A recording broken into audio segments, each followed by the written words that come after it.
This is Jaguars Happy Hour. And now, a guy who can describe working with Jeff Lageman in one word, supercalifragilisticexpialidocious, J.P. Shadrick. Oh, we'll get to that coming up in just a few moments. Welcome in. It's Jaguars Happy Hour. It is Thursday. It is week one. The Jaguars face the Washington Commanders. We have a busy show ahead. Analyst Jeff Lageman standing by. Jaguars and the Commanders. The Jags have only beaten Washington one time in their previous 7 meetings all time. That was in 2002. They'll try to snap a 4-game skid against Washington this Sunday. Final preparations coming up. They were on the practice field this afternoon. And then at 5 o'clock, the Doug Pederson Show, and head coach Doug Pederson will join us to begin the proceedings. The Jaguars today continuing preparation for this week one matchup. Some light drizzle at TIAA Bank Field for Thursday's practice. Doug Pederson earlier this week discussing some of the challenges you could see in game number one. It's the hardest thing because you don't know what they've been working on in the offseason through training camp, and those are things you don't show during the preseason games. But there's obviously history. Knowing Coach Del Rio and just studying his past and having coached against him in the past, and Coach Rivera, and they've got a great staff over there. But at the same time, there's always the unknown and those unscouted looks, as we call them. That you don't see on tape. And it's just if it happens, it happens. We just make the corrections on the sideline and move on. And but yeah, these first game or two into the season, something's gonna surprise you a little bit. And now on to the quarterback, Trevor Lawrence, entering season number 2 of the National Football League. Started all 17 games as a rookie a season ago. His confidence level now entering year 2 as QB1. It's exciting. It's exciting because just to see how far we've come in a year, through my lens, obviously it's different for everyone else. They haven't seen as much as I've seen just because we've only had a couple preseason games, and now we're about to start the season. But to see the improvement, guys, of the guys that were here, see how much better that we've gotten, and then obviously the new additions have helped a ton. And just the whole mindset. I think the culture is really flipped, and that's something that doesn't happen overnight. So it's taken a lot of work by a lot of people, and I think we're in a great spot right now, and we just got to keep building on that. Obviously, you got to sustain it, and I'm just really excited to now have an opportunity to prove it. This one counts, and we're gonna have 17 games at least to prove who we are. Running backs under the microscope for the Jaguars this week, of course. James Robinson set to play Sunday for the first time since an Achilles injury ended his season early in the last couple weeks of last season. He explained this week how the athletic training staff helped keep him on track this offseason.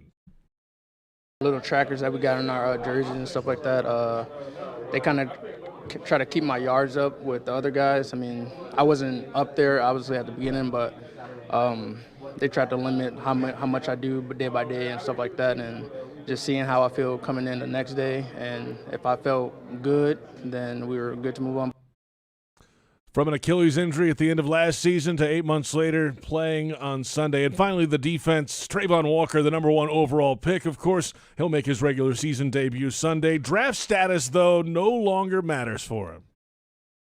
I mean, yeah, they'll lean on me, of course. That's why I'm drafted in that position. But them knowing me, I'm not that type of guy. You don't have to refer to me as no first-round draft. I'm a regular football player like everybody else. I'm here to get paid just like everybody else. Just like everybody else. So you have it, some of the best sound of the week on Jaguars Happy Hour. And, we mentioned the mist today at TIAA Bank Field.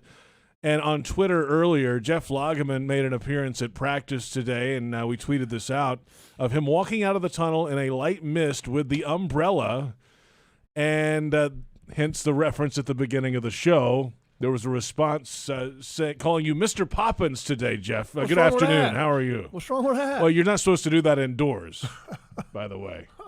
That's not good luck for any of us. I got to share with people. It was not even raining. What is going on? And then the head coach is coming over. It was raining, and so as we're standing in the tunnel, because the Jaguars now are actually practicing in the stadium. Correct. And so standing in the tunnel, out of the rain, JP and I walk out. JP sees that it's raining. JP turns around and goes back inside, says, I got to get a hat.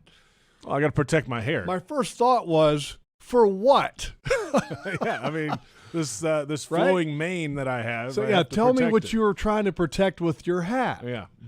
So I went back in and grabbed an umbrella because I don't want to get my shirt all wet Isn't that that a I'm going dry- to be wearing for the show. Isn't it a dry fit? It's not a dry fit. I think it is. And I don't have a locker here I'm like just saying, you do. I don't either. Okay, and I can't change clothes at a moment's notice. Okay, all I know is that we're standing out there at practice, and here comes the head coach. Here comes the quarterbacks. Here comes some other people asking about your umbrella. They didn't ask about That's my all hat. right. The hat's fine. You walk out to a football practice with an umbrella. And they were asking me while Man. I was dry. Thank you very much. That's Okay, I'm great. not going to apologize for being Good smarter for than you. the average bear. Good for you. No, like wearing a hat. Let me get a hat because my hair might get messed up. It might. All right, hey, Anyway. it's football time. It counts this week. Finally, right? Long off awesome. season. The preseason's done. That 2-week mini bye before the season is now gone. It is Thursday. The Jaguars tee it up on Sunday against the Washington Commanders at FedEx Field in Landover, Maryland. Here we are. And I'm looking forward to it. And look, I'm going to apologize right now if I end up using the wrong team name this week because for 53 years of my life, they've been known as the Washington. Okay, starts with an R. I guess you're not supposed to say They were the that Redskins, yes. anymore. They are not anymore. And sometimes it's hard to break the old habits. I mean, sometimes I still say San Diego Chargers. I mean, you grew up in that area, too. I mean, you grew I up. say Oakland Raiders. You were a sometimes. Washington fan when you were a youngster? I mean, No, around well- them? Oh, you were around them a lot. They were there. I was around them a lot, and I didn't have a choice but to be around them a lot because the town that I grew up in, which was in Sterling, Virginia, Northern Virginia, the Redskins Park, which was their training facility, was literally right down the road. And so there was a lot of Redskin players that lived in our community. When I say lived, in and around the town of Sterling that I lived in. And in the town that I lived in, Sterling, was one of the first Nautilus fitness centers in the country at that time, which happened in the 70s. And you guys will get a kick out of this, which is hard to believe that there wasn't other fitness centers around in the country at that time. So a lot of the Redskin players used to come to that place, which was called Capitol Courts at that time, and would come in there to work out because there was no other places to go to work out. It wasn't like there was a Gold's Gym or, there was another place. They had an open facility, and they weren't training year-round. Joe Theismann was actually the Capitol Courts Club racquetball champion 2 years running. Really? And I used to watch him as a kid and watch him play in the club tournament. I mean, he was that good. And so I mean, I was kind of growing up around the quote-unquote Redskins football team, and I wasn't necessarily a big fan, but I didn't have a choice because my dad and all his buddies, they got together on Sundays after church, and it was watching football, that team on Sundays, somewhere as a group. And as kids, we were kind of we just kind of dragged along to go to experience the whole thing, and it was cool, man. That's how I grew up. So let's get to these two Another quick story. organizations. Yes, sir. Just another quick story. I love story time with Logs. You I love you this. go back to the old days, and I actually experienced a little bit of this when I was a player and I was young, and that NFL players used to be a little bit more, I don't want to say involved in the community, but more involved in the community on a personal basis. As far as when I was a young player in New York, we used to go and play like a high school staff for charity. Yeah. And the Redskins used to do that. They came to play at our high school, and it was like a basketball game, and it was our staff against them. And so you get to interact with them, and the players, I think Redskin players, they made a little bit of money, pocket money on the side and stuff. And so yeah, I had a lot of experience around a lot of those guys, the players that played the game, Rich Malott, Dave Butts, Dexter Manley. I mean, all those guys, that I used to grow up watching. This kid, Jeff Bostic, one time I actually sized him for a tuxedo when I was a high school kid working at a tuxedo shop, believe it or not. Wow. About that story. All right, so to these two teams, Washington has a new quarterback. They traded new old quarterback. Yes, they've got Carson Wentz in there. Ron Rivera's in year 3 now. Gave up a lot to get him, too, which was did. kind of surprising. They gave up a second and a third this year, and then they gave up a conditional pick for 2023, which is a lot to give in a year in which there was a lot of quarterbacks that were available. And the reason that he became available was because the last time he played a real game, which was right here in TIAA Bank on TIAA Bank Field, he played poorly. And Mr. Jim Irsay, the owner of the Colts, was, from what I understand, beside himself at Carson Wentz's performance in that game, not to mention some of the previous games leading up to that game, because when they had an opportunity at going to the playoffs with a win-in-the-year-end scenario and then he failed, Mr. Irsay lost his mind and said, get him out. Threw an interception in that game. He was sacked 6 times by the Jaguars defense that day here at the bank, and they couldn't get him out of town fast enough in Indy. He ends up in Washington. And, of course, Doug Pederson had Carson Wentz in Philadelphia. If you have missed the last 7 years of the NFL, he had them when he was drafted in the first round. And then he got injured. Here comes Nick Foles. We know the story of the Philadelphia Eagles when they won the Super Bowl in 2017. So he knows Carson pretty well, I would say. Oh, sure. Bringing him up after the draft and how he kind of operates and ticks. And the reality is that there's a lot of people that understand how Carson Wentz operates because there's a lot of film. And there's no secrets. It's not like Doug has all this insider information because he was able to work with Carson Wentz for a couple of years. Maybe he knows him a little bit more than somebody else that didn't have the opportunity to work with him on a one-on-one basis. But the reality is that what Carson does well and doesn't do well is clearly on film. And it's there for everybody to see. When Carson Wentz is at his best, he is playing reckless with his body and he's using and utilizing his mobility. He's not a pocket passer. He's not a guy that can sit back in the pocket and survey a field and diagnose it and go through a progression and be successful that way. That's not what he is. That's not what he does best. So if you're the Jaguars, you want to make sure that you keep him in the pocket, make sure that his legs don't hurt you, and then play good coverage, play good solid coverage with him. Just don't let him hurt you in that way, though, because if he has the mobility and if his legs are an impact in the ball game, then it's going to be difficult to stop him. It would be a nice start for this Jaguars defense. New look group, new scheme, new coordinator, a lot of new personnel. I think there's always the word new when you use that word. That's I think week one it totally fits because there's a lot of new for a lot of teams. And there also can be a lot of new for teams that have the same players and the same staff back. I mean, every team goes into the offseason trying to find ways to tweak their system, to tweak their roster, to make it, quote-unquote, better. So there are a lot of things that you may not expect in week one or week two. But once you get to week 4, 5, 6, kind of you've seen what teams are trying to be in the new calendar year. So I think you have to be ready for some things that you're not expected to see in week one.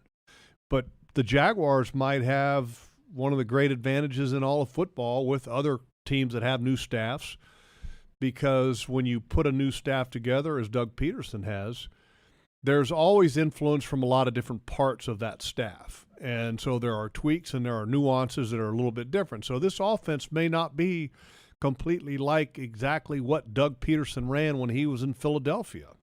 There might be changes that maybe Press Taylor brought in or Mike McCoy brought in or Jim Bob Cooter brought in. You just don't know. Or Trevor Lawrence throws in Or Trevor Lawrence, idea. or they see something with Trevor. They're like, hey, look, let's run this because he does this well.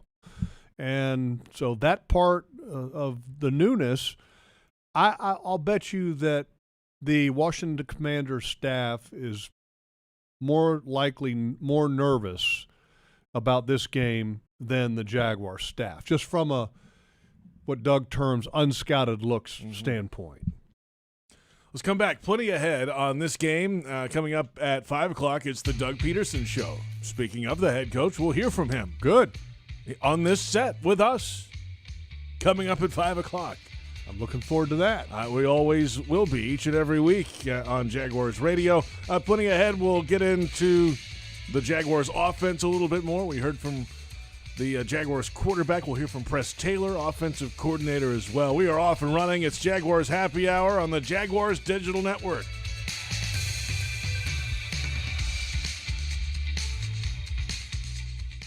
Are you suffering from shoulder pain?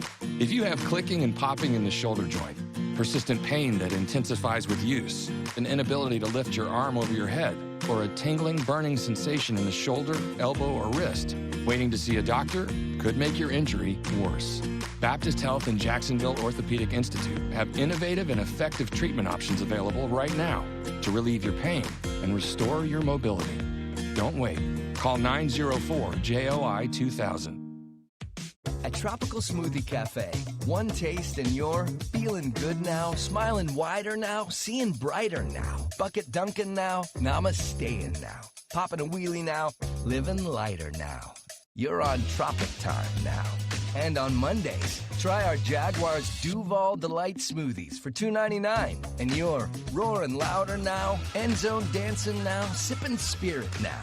You're on Tropic Time now at Tropical Smoothie Cafe. It's Ford Truck Month. Now's the time to get a great deal on the only trucks built Ford tough. Work or play, get after it in a new Ford F-150 or Super Duty truck. Get a Ford Maverick or get after any adventure in a Ford Ranger pickup. Take advantage of our best offers on the full Ford lineup of trucks, but you better get going. These deals won't last. Get to Ford Truck Month. Some models, trims, and features may not be available or may be subject to change. See your local dealer for details. Headquartered in Jacksonville, Florida, CSI Companies partners with leading organizations across the country to deliver workforce solutions. As a proud sponsor of your Jacksonville Jaguars, CSI crafts personalized operations to fuel the success of businesses, both big and small. Whether it's finding the right talent for a job or seamlessly managing a project from start to finish, CSI has over 3 decades of experience in getting the job done. This is your workforce solutions reimagined. Visit CSICompanies.com.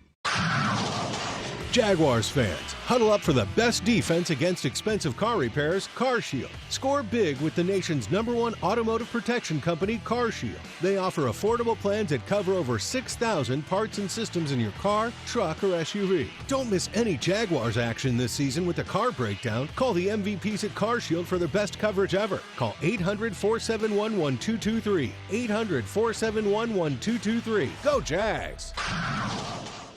Kessler Creative, proud partner of the Jacksonville Jaguars, has been a leader in direct mail for over a decade. Using the latest technology, Kessler can now reach your ideal audience even more effectively. Choose from between a couple of response channels, from direct mail to landing pages designed to engage and initiate responses with potential customers. Kessler Creative, Jacksonville, Florida. Results-driven marketing and a proud partner of the Jacksonville Jaguars. Jacksonville Sports Talk for Jacksonville sports fans. 1010XL, home of the Jacksonville Jaguars. So that's the benefit of having spent 5 years with Doug, of knowing what he expects on the headset, what the communication like is, and through the 4 preseason games as well, of everybody kind of understanding what that is. And, you know, I think I have a good feel for what kind of communication he expects and he likes, and then kind of when he's in his flow, and you kind of give him time to make the play call. There's not a lot of extra chatter on the headsets for him.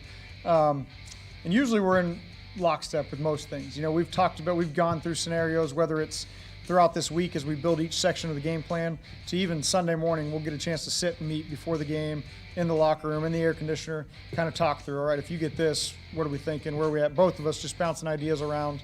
And so we're all kind of on the same page. So then once he's going, he's got it going.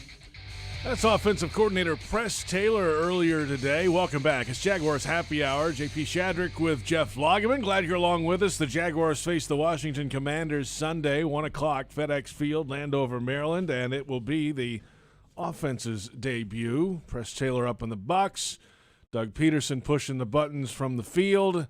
The operation of that was kind of the topic there. He was asked about that today, how it's going to go. It's not like their first rodeo together. I mean, they've been in coaching staffs together. But in this setup with him as the coordinator upstairs and Doug on the field. And they experimented with that. Yeah, they played with it a couple different ways in the preseason, but now it's for real Sunday. And I think that the coaching staff the preseason, I think, was very beneficial to them too, because this is a new staff, and there's a lot of people on Doug's staff that he hasn't worked with before. You've got a first-time defensive coordinator, Mike Caldwell, so Mike, I'm sure, has to find who he's comfortable with being that main voice in his ear from the press box or from the eye in the sky, so to speak.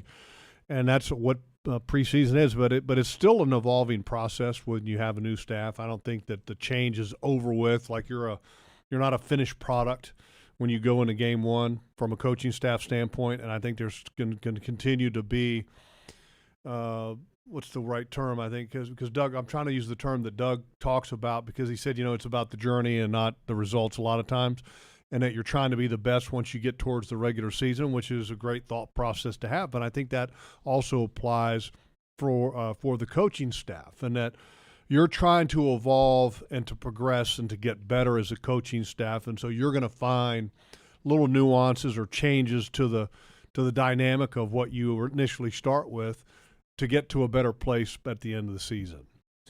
Let's stick on offense here. And, yes, Trevor Lawrence will get a lot of the headlines. Yes, the running backs are both back, Travis Etienne and James Robinson, and there's new faces at wide receiver, all that, free agents and everything coming in. But the revamped and retooled offensive line has their hands full this week, and a battle right out of the gate against the Washington Commanders' defensive line. There's a new center. Obviously, Brandon Sheriff was in Washington his whole career. He's going back to his old place at right guard. Jawan Taylor's the right tackle. Ben Barch at left guard. And here comes Cam Robinson, newly extended at left tackle. Yes, Chase Young is not playing for Washington, but they still have some guys up front. And this is a battle to watch in the trenches. This is making you probably a little teary-eyed. This is an Alabama reunion of sorts here, right? I don't know about that. You got a couple big guys there up in Washington in the middle that are Alabama guys. Cam Robinson's an Alabama guy. But this game could be won or lost at this battle. And this battle that we're talking about is the Commanders' defensive line versus the Jaguars' offensive line. And there's some great matchups that are going to be happening. Chase Taylor, yes, is not playing. Chase Young. And Chase has typically been a right end, and so that would be a Cam Robinson matchup. But that's not going to happen. They have a backup playing there, and from what I saw from his name is James Smith-Williams is the backup. He is not anything close to a Chase Young. On the other side, Montez Sweat, I think this is a tough matchup for Jawan Taylor. Why? Montez Sweat has been a very consistent, athletic. He's fast, he's strong, he's got a lot of traits that make it challenging. He's more athletic than most left defensive ends. In other words, more athletic than most right tackles face from a pass rush standpoint. He's over 21 sacks in 3 years. I mean, very consistent. His numbers have always been there. It's not like he's had a big year and then a down year and then an okay year. He's been very consistent. I think that's a tough matchup there. I would also say that Luke Fortner, with being a rookie and facing two guys in the middle and Jonathan Allen and Deron Payne, as good as that right out of the gate, it doesn't get any more difficult. This is like going to face Georgia, but another step up. Mm-hmm. Well, maybe not, because Georgia's already a step up. And then the other thing, I think, when you go to a sub situation, so in other words, when you go to, okay, we're in an obvious passing situation, the Commanders are in their nickel package. Jonathan Allen has been their most successful pass rusher from a number standpoint, coming off a career-high 9 sacks. If you look at his numbers as far as pass rush success, he's right up there with an Aaron Donald. And then the guy in Kansas City, Chris Jones. Yep. Those two guys are kind of the bar, Chris Jones, Aaron Donald. But then just a little notch below, a little bit more than Aaron Donald, but a notch below that is Jonathan Allen. You think he's right there? Wow. If you look at him from a production standpoint and a number standpoint, last year's numbers, this guy is a top 5 interior pass rusher, and he pass rushes over 90% of the time from the right defensive tackle spot. Okay. Which means that he's going to be facing Ben Barch. Mm-hmm. So that's a matchup that's going to be a tough one. So what do you do? Okay, if you slide the line to Jonathan Allen, now you're leaving the other two guys, which are going to be facing more than likely a Deron Payne and a Montez Sweat, your right side of the line, Sheriff and Jawan Taylor. You're going to leave them all alone in a one-on-one type situation unless you keep, back in. But, I mean, it's a great matchup. It's a great test right out of the gate because they are really good up front. And the Redskins, the Commanders are looking. There it is. There's one. The Commanders are looking to go back to where they were a couple years ago. When 2 years ago they were top 5 defense, this past year they weren't. Del Rio's trying to get them back to where they were at. Yeah, Jack Del Rio's there. We missed one of the headlines. Yeah. Jack's still there. How about that? Yeah, he's been a good defensive coordinator, for many years, and Jack's got a great defensive mind. Many years here when we saw the Stroud-Henderson combo, that was in the Del Rio years with Mike Smith as a defensive coordinator, and obviously Jack was the defensive mind as well. So a little, I don't want to say it's a reunion of sorts, but it's a great test this week, and it's a great test for a young quarterback, great test for his weapons. You've got a really good corner on the other side in Kendall Fuller. I think he's one of the better corners in the league. He's probably he's a top 10 corner for sure. You might make an argument that he's a top 5 corner. So some good tests this week, and right out of the gate, which is good. That's what you're playing for. It's the NFL. There's going to be a test most weeks. Well, that's how it works. Well, they're all getting paid. And here's the reality. It's not like the Commanders are this high-level football team that has been winning a ton of games. Look, they've been a mediocre football team at best. They've got a lot of things going on with their organization that aren't involving football. Congressional hearings with their owner, with former head of the organization and Bruce Allen, and it's not exactly the focal point of an organization that you would like to have. You'd like to have it always be about ball, but it's not the case in Washington. We'll come back and hear from Devin Lloyd. Yes, there were 2 first-round picks. Devin Lloyd. This year. Travon Walker was number 1 overall. Devin Lloyd, also a first-round pick, and yes, he will start.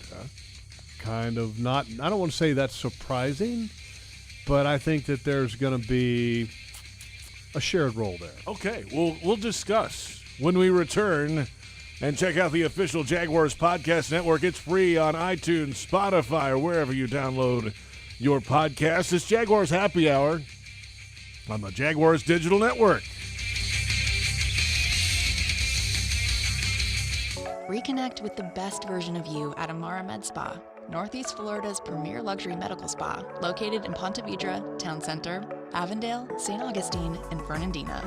With the most advanced injectors, estheticians, and technology, Amara Med Spa is redefining beauty, offering services such as Botox and filler, M-Sculpt Neo, painless laser hair removal, and advanced skincare treatments.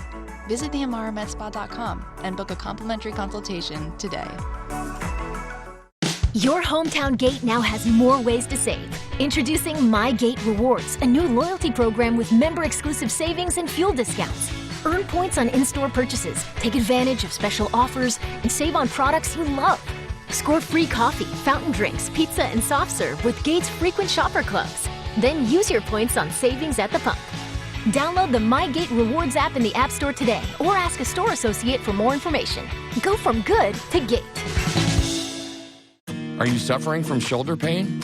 If you have clicking and popping in the shoulder joint, persistent pain that intensifies with use, an inability to lift your arm over your head, or a tingling, burning sensation in the shoulder, elbow, or wrist, waiting to see a doctor could make your injury worse. Baptist Health and Jacksonville Orthopedic Institute have innovative and effective treatment options available right now to relieve your pain and restore your mobility. Don't wait. Call 904-JOI-2000.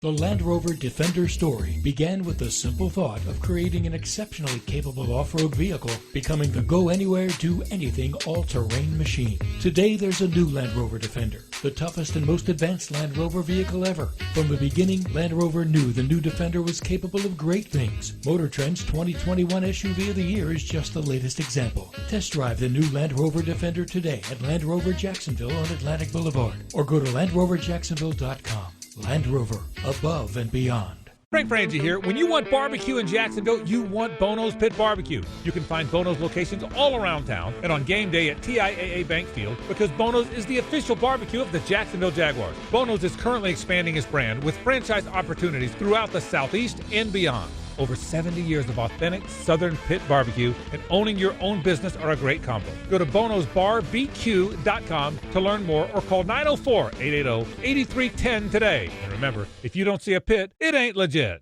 Jaguars fans, here's a great way to pay with pride wherever you go. Exclusively from TIAA Bank, the Jacksonville Jaguars Visa debit card comes with a fierce look and fantastic features, along with the convenience to make purchases online or at millions of locations worldwide. And it's yours, free, when you open a Yield Pledge checking account. Order yours today. Visit TIAABank.com/JagsCard. TIAA Bank is a division of TIAA, FSB, member FDIC, and the official bank of the Jacksonville Jaguars. The station that the Jaguars listen to, 1010XL. Home of the Jacksonville Jaguars.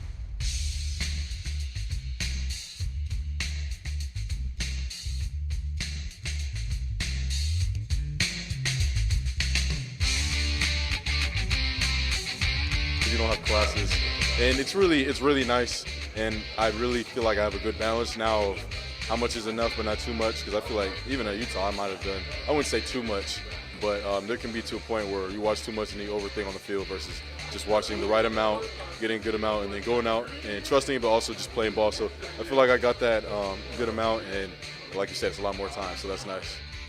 That's Devin Lloyd, first-round pick linebacker out of the University of Utah, discussing the difference in time availability to watch film. He was a film rat at Utah. Welcome back.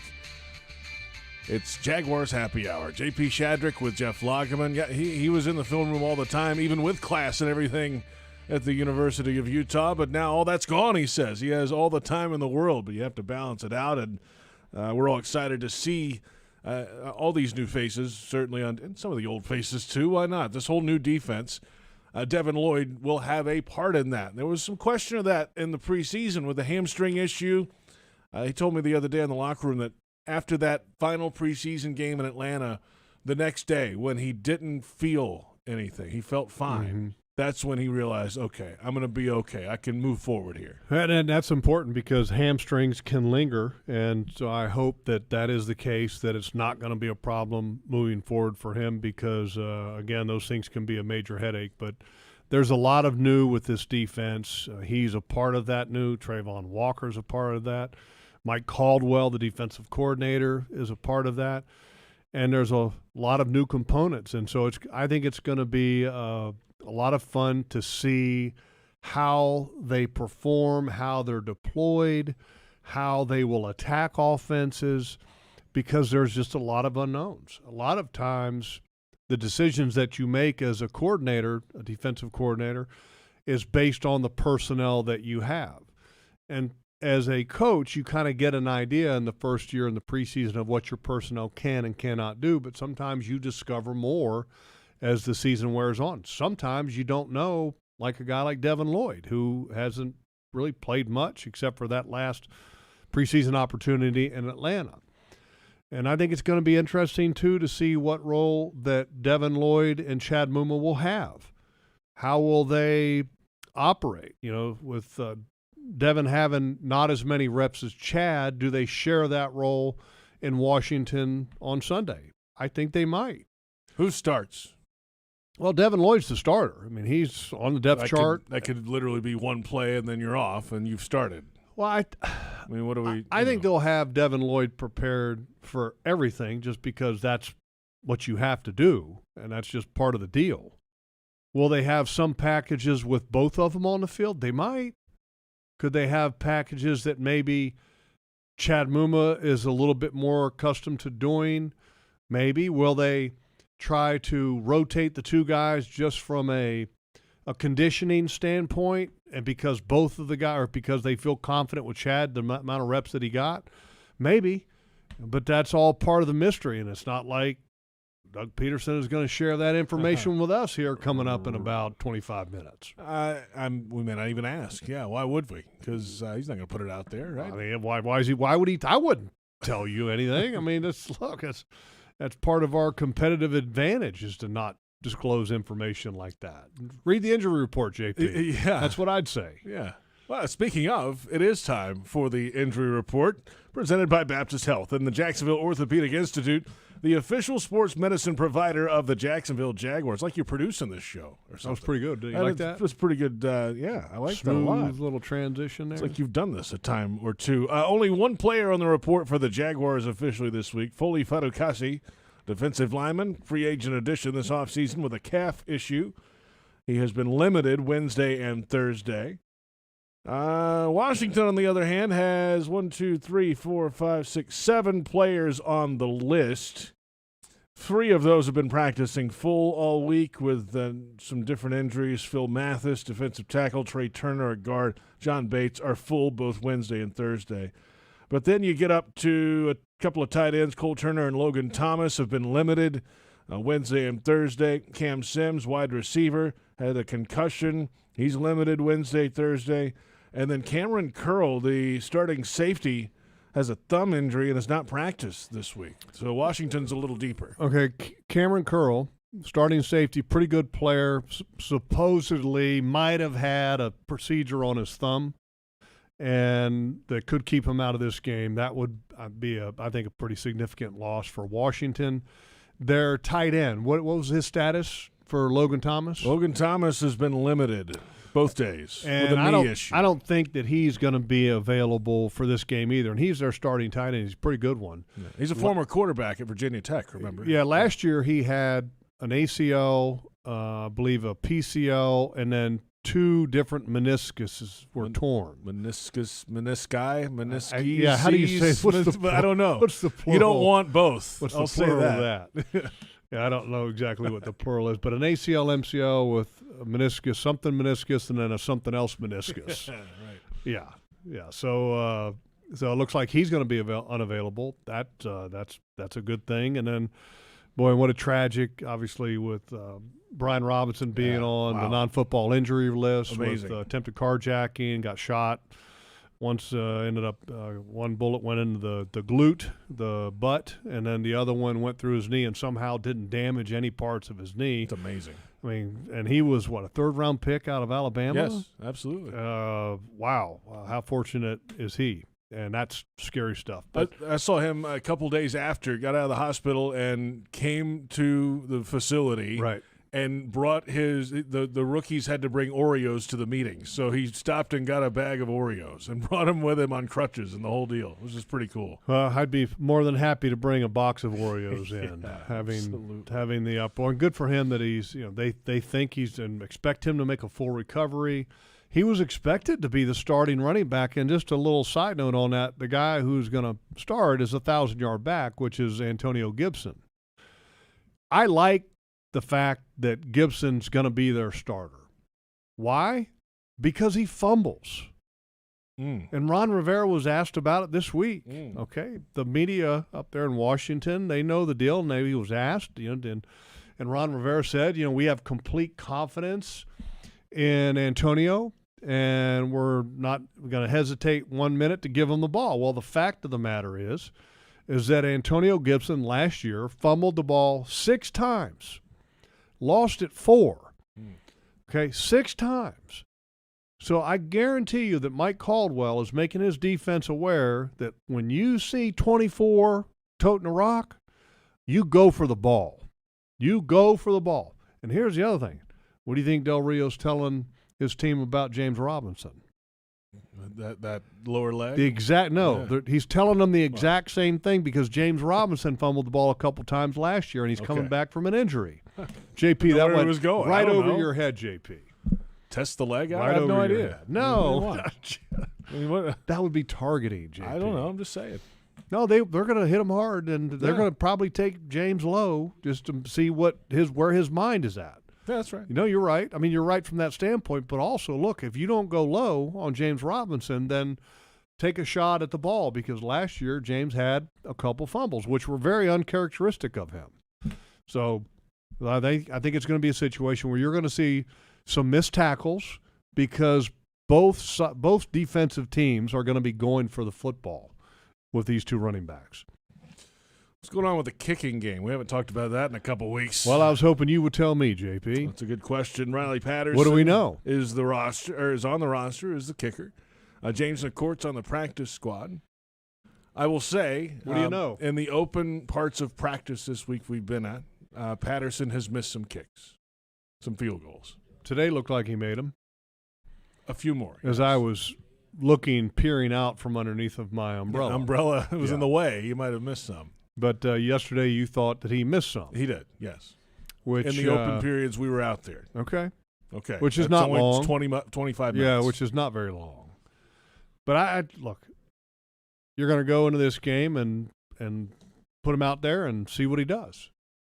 And then after you have something to evaluate, then you evaluate and then make a decision and move forward for the next step. And unfortunately, this is not a position that you're going to sit there and go, yeah, we feel really good about it. It's just not going to happen. You're going to say in public, well, we feel really good about it. Well, yeah. Just because you don't want to have it be a we are scared to death. No, you can't say that as a coach. I mean, you're going to exude confidence in your kicker. What are we doing? You can't go out with that. Even though in the back of your mind you're going, oh my God, what are we going to do? Are we going to make them? I don't know. Are we going to make them? I don't know. We may not make them, but we're just going to have to see. But that's probably what you're thinking in the back of Doug Pederson's mind. I mean, I would be thinking that. I would say to you, JP, and to me, and to all the other members of the media, I would say, yeah, we feel very confident in our kicking situation. We feel like we have a great operation. Snapper, holder, kicker looks good. We feel great about it. And I would leave it at that. And then I walk out there and go, boy, happens. Did I get him? Did my nose grow when I said that? Well, we'll see. I mean, you just got to go out there and kick at some point. It's the only way you find out. Yep. I mean, you go out there and you try to make some kicks, and if the kicks don't happen, then you look at doing something differently. That's just how you do it. That's how you operate.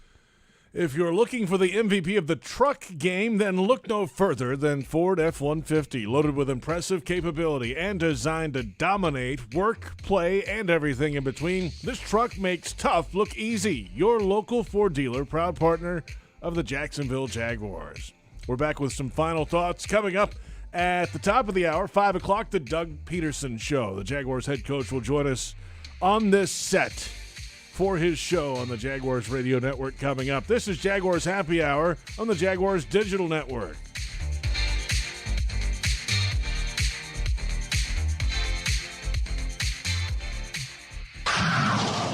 Jaguars fans, huddle up for the best defense against expensive car repairs, CarShield. Score big with the nation's #1 automotive protection company, CarShield. They offer affordable plans that cover over 6,000 parts and systems in your car, truck, or SUV. Don't miss any Jaguars action this season with a car breakdown. Call the MVPs at CarShield for their best coverage ever. Call 800-471-1223. 800-471-1223. Go Jags! Frank Frangie here. When you want barbecue in Jacksonville, you want Bono's Pit Barbecue. You can find Bono's locations all around town and on game day at TIAA Bank Field because Bono's is the official barbecue of the Jacksonville Jaguars. Bono's is currently expanding its brand with franchise opportunities throughout the Southeast and beyond. Over 70 years of authentic Southern pit barbecue and owning your own business are a great combo. Go to bonosbarbq.com to learn more or call 904-880-8310 today. And remember, if you don't see a pit, it ain't legit. Reconnect with the best version of you at Amara Med Spa, Northeast Florida's premier luxury medical spa, located in Ponte Vedra, Town Center, Avondale, St. Augustine, and Fernandina. With the most advanced injectors, estheticians, and technology, Amara Med Spa is redefining beauty, offering services such as Botox and filler, M-Sculpt Neo, painless laser hair removal, and advanced skincare treatments. Visit theamaramedspa.com and book a complimentary consultation today. Thinking about your favorite whiskey or whiskey-based cocktail for this weekend's party or tailgate? Us too. While you're out shopping for supplies, don't forget to pick up a bottle of the 2022 Jaguars whiskey available at most local Jacksonville liquor stores. Not leaving the couch this weekend? No problem. You can also order a bottle online at citrusdistillersonline.com. Every bottle is made locally here in football. It's football season, and time to take your game to the next level with a Ford F-150 truck. Light up your tailgate with an available Pro Power onboard generator. And with an available 3.5-liter EcoBoost engine, you can tow just about anything you need to rule the stadium lot. Ford F-150, part of the F-Series lineup that have been the best-selling pickups for 45 straight years. Get to your local Ford store today. Proud sponsor of your Jacksonville Jaguars. Jaguars fans, here's a great way to pay with pride wherever you go. Exclusively from TIAA Bank, the Jacksonville Jaguars Visa debit card comes with a fierce look and fantastic features, along with the convenience to make purchases online or at millions of locations worldwide. And it's yours, free, when you open a Yield Pledge checking account. Order yours today. Visit TIAABank.com/JagsCard. TIAA Bank is a division of TIAA, FSB, member FDIC, and the official bank of the Jacksonville Jaguars. Mike Dempsey and Fat Tony. Jaguars Today. All Jaguars, all NFL, all the time. 10 to noon weekdays on 1010XL.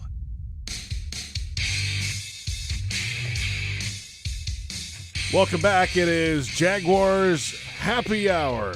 The Jaguars and the Washington Commanders coming up this Sunday. It's week 1 in the National Football League. And we take a look, if you're watching on Jaguars.com, Jaguars social media, we look outside at the Miller Electric Center. Construction continues at a feverish pace. Well, it was slowed a little bit today with the rain. I bet none of those guys had an umbrella out there, Logs, today. Well, the guys that didn't, they were actually working underneath of the roof, JP. I'm just saying. I don't know. So they didn't need an umbrella. It's fine. Yeah. It'll be scheduled to be open by training camp of 2023. That's the hope. That's the plan. And they're on it'll track. be ready. Yeah. Oh, it'll be ready. I like that. Yeah. I'm looking forward to seeing it. It's going to be pretty amazing. And most importantly, the fields are going to be priority number 1 for next year. Oh, yeah, the practice fields for sure. Yeah. Yeah. I mean, you could probably make do and delay moving into that facility by a couple weeks if you had to, because you still have the stadium facility here. But from a field standpoint, you need the fields, which I think it's going to be interesting to see today. You know, we walk out into the stadium where the team has been practicing in the stadium. How will that field hold up for the practices that they have in there on top of the games? Yes. I know there are a number of possible field changes, new fields that they can put in this year. It's already budgeted in. So they're going to change. They're going to completely change the surface. Right. I think a couple different times, but still. I mean, right. How's it really? I mean, there's one game in the first month of the season here, but now October gets hairy because there's college games and pro games and everything going on. Right, and have you seen the forecast? Right. Yeah. Lately, yeah, it's like rain every day, and when you put big football players on a field that's very wet, it gets torn up pretty quickly. Hey, by the way, the Jaguars and the Cultural Council of Greater Jacksonville are partnering to bring public art to the Miller Electric Center. That was announced today. And they're issuing calls to artists by the Jaguars at culturalcouncil.org/call-to-artists. Submissions are due by October 28th, 2022. So that's cool. Are you an artisan? I'm not. No, I wouldn't put myself in that category either. But a lot of people are, and we're looking forward to seeing some of those ideas moving ahead. And by the way, hey, no fees, no problem. Save big when you purchase your tickets for 2022. The home opener against the Colts is September 18th. This deal won't last long, so don't miss out. Get your fee-free tickets today. That's coming up in week 2. The Colts coming in. They haven't won here since Obama was president. That's a long time. It's been a minute. Matt Ryan. That's right. Matt Ryan at the helm. That's going to look different. It's been a while. What did the Colts give up? Good question. For Matt Ryan, just out of curiosity, because you ended up getting a second and a third for Carson Wentz, and so did you have to give up the same? Did you turn around and flip those picks for Matt Ryan?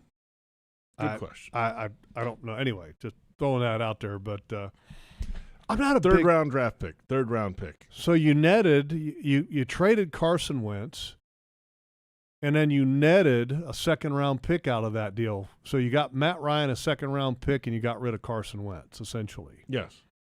That's a pretty good deal for the Colts. Yeah, third-round pick and then a 2-year deal for Ryan. Yeah. Wow. We'll get more into that next week. Of course. It's just interesting to me because, I mean, you're talking about two organizations that just did a deal with the organization the Jaguars faced in the last week of the preseason.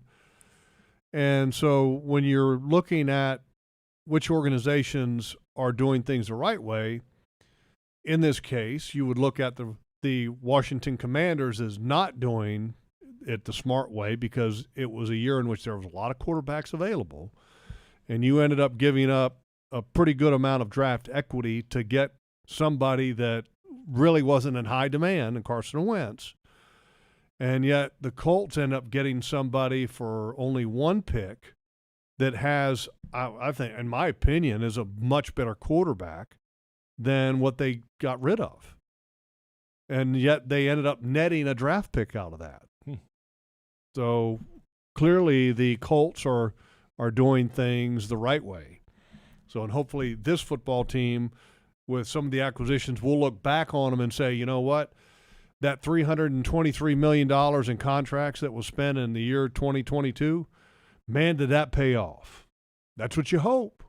I mean, because that's the number, right? $323 million worth contracts. It's a lot of money. It's a lot of money. What happens when you deal in free agency? Well, and that's what happens when you're not drafting and developing at the rate that you need to do it at.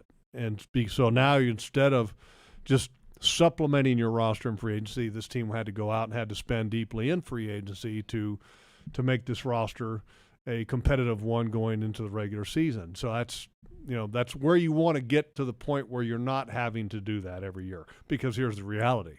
You can't do it every year. They got something called a salary cap, JP. Don't ask the Rams. In case you didn't know. They may not have the same cap, the Rams. They just gave money. They just gave Havenstein, the right tackle, a new deal. Just rolling it over. So at what point, because the Rams have a ton of money that at some point they're going to have to pay the piper on. Well, I mean, whoever's in charge there, of course. Well, that's Les Snead. Yeah, Les, maybe by the long way, gone by that which time. I don't know if you saw this. Les Snead and Sean McVay just got extended to 2026 today. Oh, wow. The news was announced. And with the amount of money that Sean McVay supposedly was offered for network television, I'll bet you he's the highest paid coach in football right now. Just because of the offers that he had in the offseason to put the whistle down and pick up a headset and be the next John Madden maybe. What do you think? What do you think his number? To be the coach right now. What do you think Sean McVay just got in his deal? I bet you it's 10. For being the coach. I bet you it's 10 to 12 a year. That's my guess. You think he got 10 to 12? That's what I think. I don't know.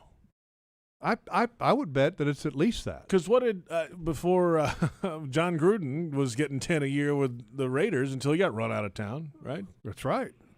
And Belichick, nobody really knows what Belichick That's right. makes. That's never been out there. It's never been published, and people only speculate. But since he is the best coach in football, in my opinion, I would think that he's worth $20 million a year, right? Or a share or a slice of ownership or something, which is not far-fetched up there. You never know. That's not far-fetched. I mean, I think he's that valuable to a franchise. $20 million a year? I mean, okay.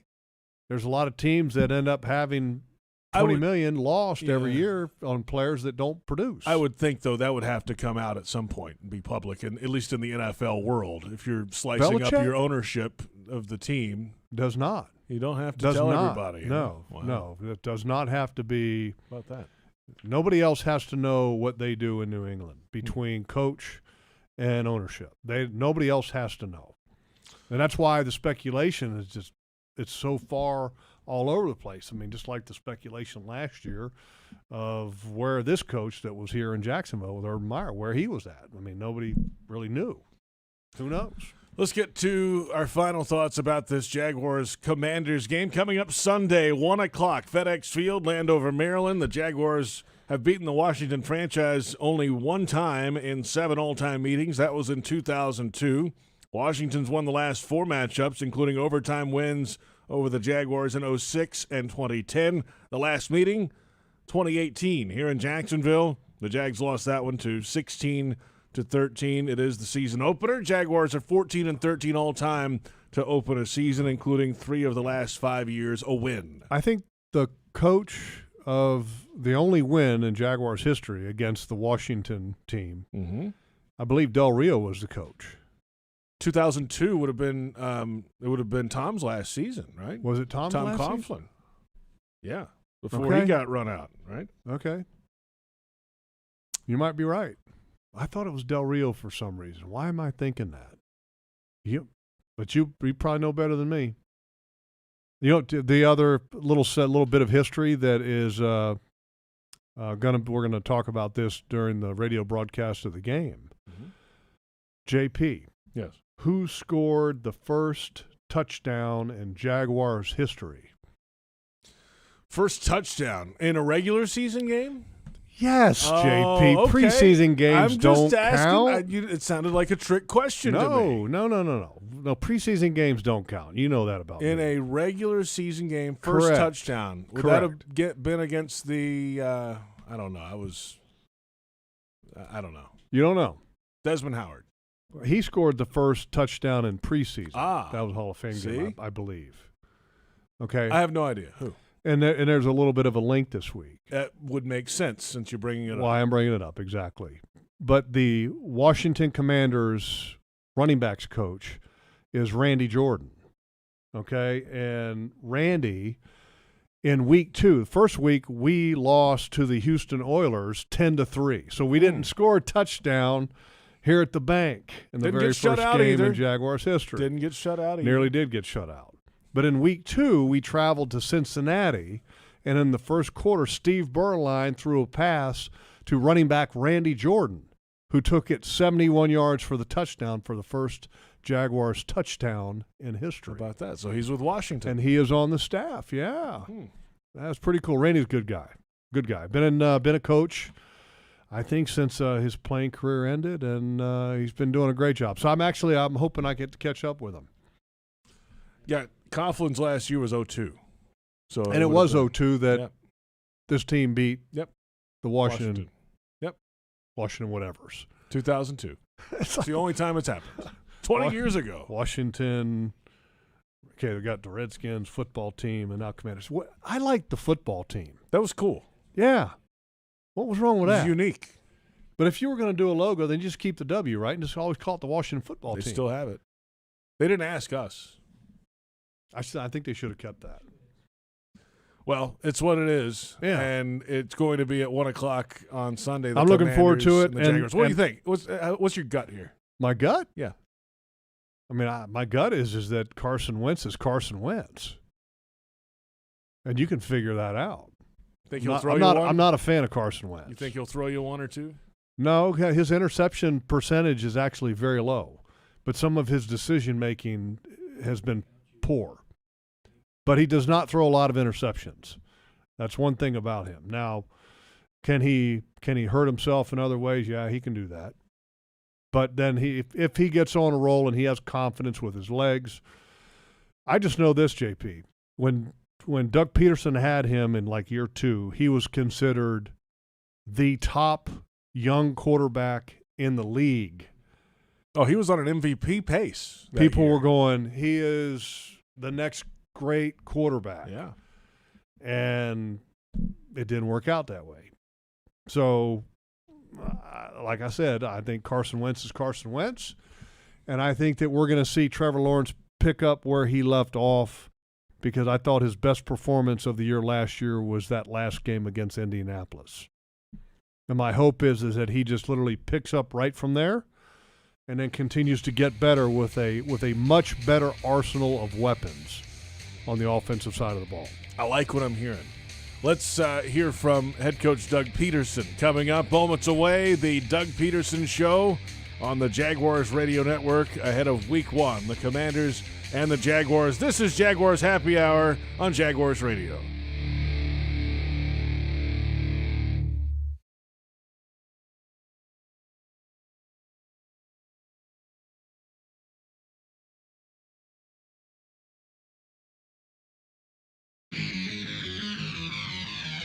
Welcome to the Doug Pederson Show. Brought to you by the Florida Department of Highway Safety and Motor Vehicles.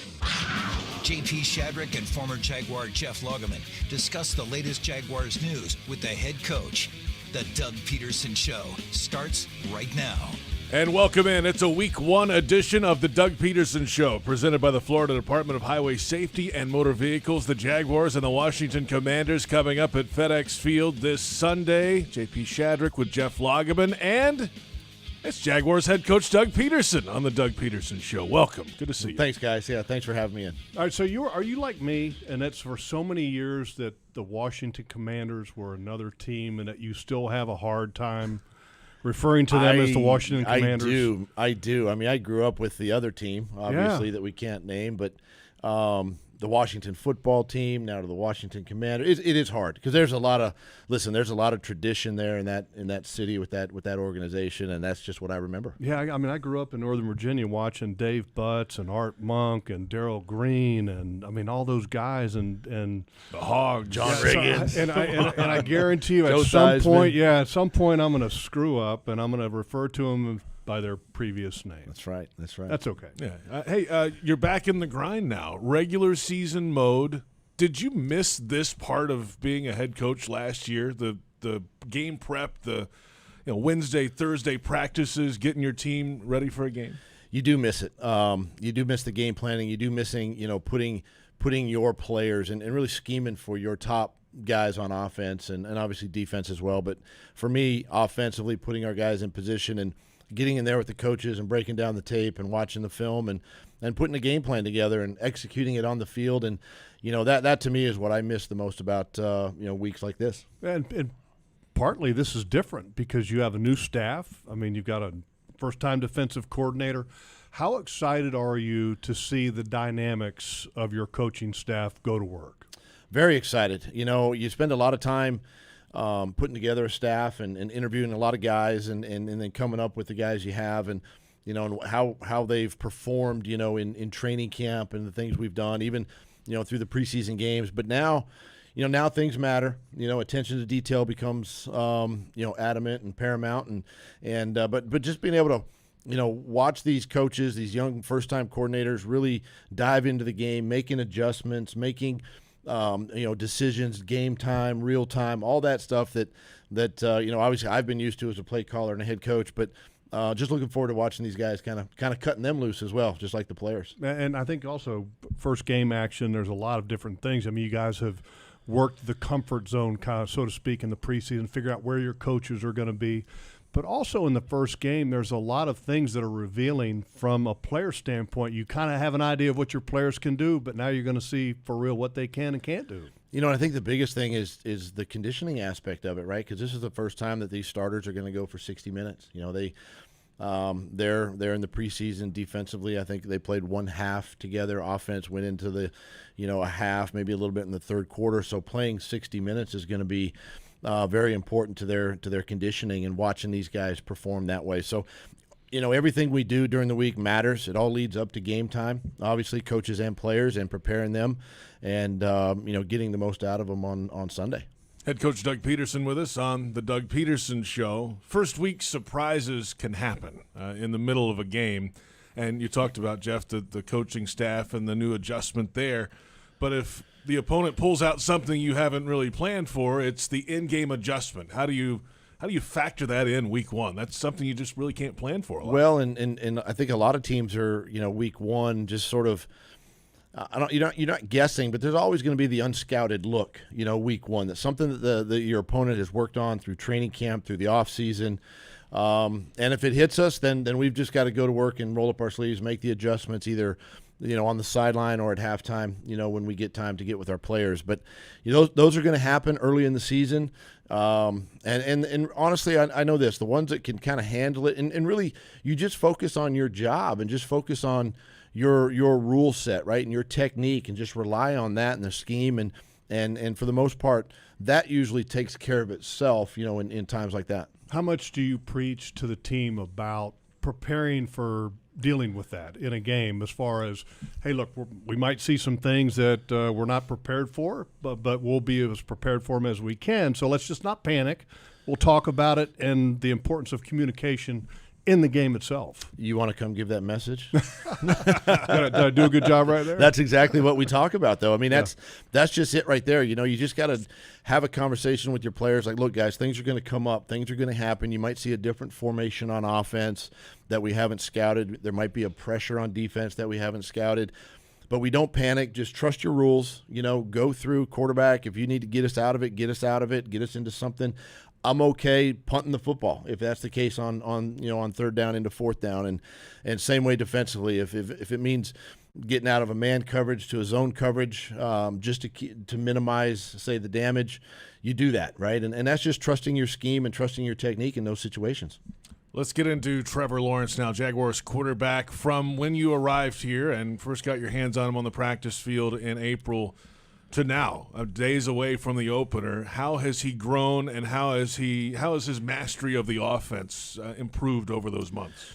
I've been real impressed on how he's attacked the offseason, the training camp, and obviously early part of this season.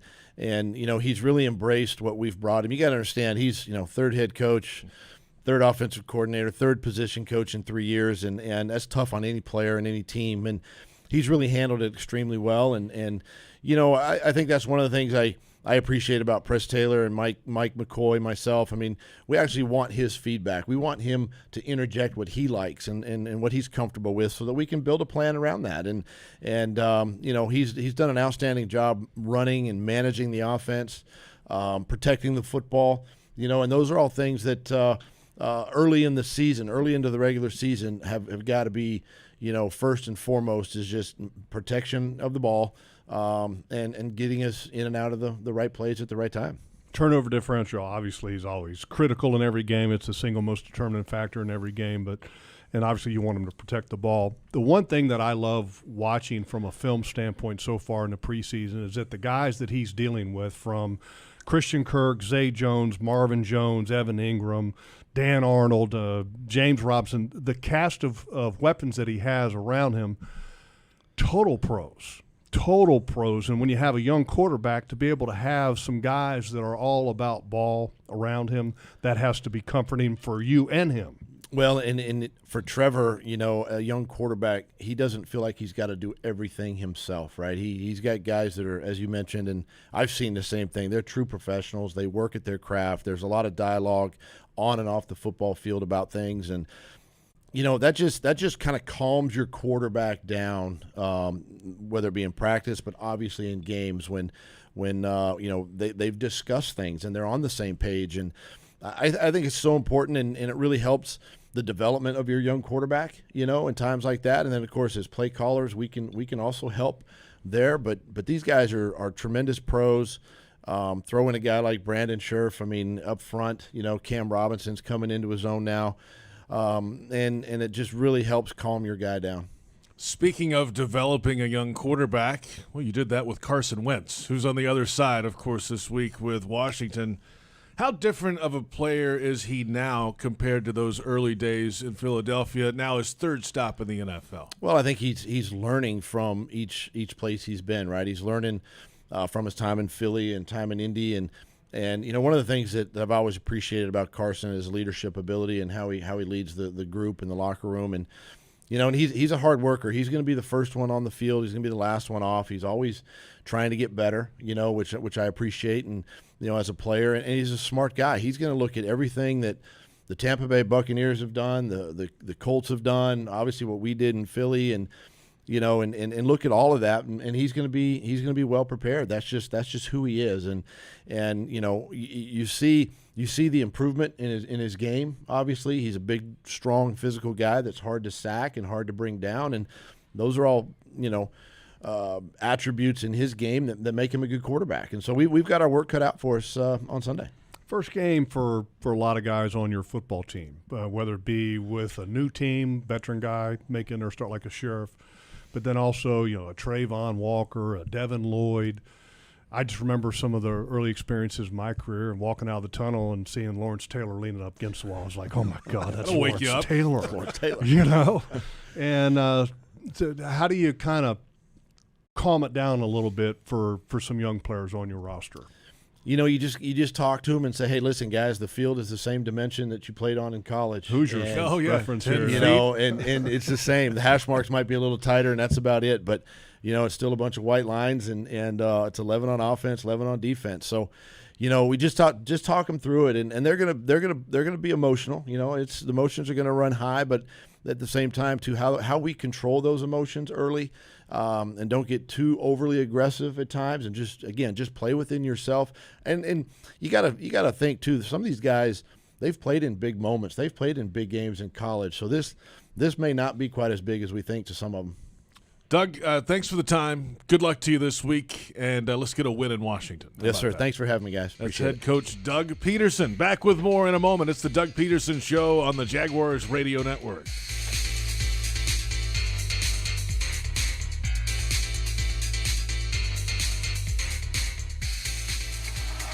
It's football season, and time to take your game to the next level with a Ford F-150 truck. Light up your tailgate with an available Pro Power onboard generator. And with an available 3.5-liter EcoBoost engine, you can tow just about anything you need to rule the stadium lot. Ford F-150, part of the F-Series lineup that have been the best-selling pickups for 45 straight years. Get to your local Ford store today. Proud sponsor of your Jacksonville Jaguars. Jaguars fans are gearing up and saving big at Fanatics.com, the world's largest collection of officially licensed fan gear from all the leagues, teams, and Jaguars players you love. Shop the most trusted brands, exclusive designs by Fanatics, and autographed collectibles from today's biggest stars. Join Fanatics Rewards today and earn fan cash on every purchase. Shop now and get today's special offer. Fanatics.com, officially licensed everything. You're beyond busy. Between work and the kids, the dogs and the cat, let us help. With Publix Delivery powered by Instacart, you'll get the items you need from the store you know. Just shop online, select the time you'd like your order delivered, and grocery shopping is done, giving you more time to take care of everything else. Publix Delivery, powered by Instacart. Visit Publix.com/delivery to shop now. That's Publix.com/delivery. Item prices vary from in-store prices. Service fees may apply. Available in select zip codes. Publix, where shopping is a pleasure. Jaguars fans, here's a great way to pay with pride wherever you go. Exclusively from TIAA Bank, the Jacksonville Jaguars Visa debit card comes with a fierce look and fantastic features, along with the convenience to make purchases online or at millions of locations worldwide. And it's yours, free, when you open a Yield Pledge checking account. Order yours today. Visit TIAABank.com/JagsCard. TIAA Bank is a division of TIAA, FSB, member FDIC, and the official bank of the Jacksonville Jaguars. Welcome back. The Doug Pederson Show continues right now. Welcome back. The Doug Pederson Show, presented by the Florida Department of Highway Safety and Motor Vehicles. J.P. Shadrick, Jeff Lageman. Our thanks to head coach Doug Pederson joining us in week one. The Commanders and the Jaguars coming up. Some interesting thoughts there. First time out, you're going to see a lot of different things. You just trust what you've been teaching this whole preseason and roll, as Steve Winwood would say, just roll with it, baby.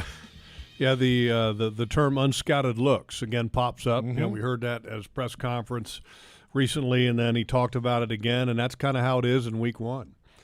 And I thought he said something interesting. You teach them the rules, and then if there are some things that they are not prepared for that they haven't seen directly, then they follow the rules. And what the rules are will get you through, and that's I think that's awesome that he emphasizes that, because that can calm people down.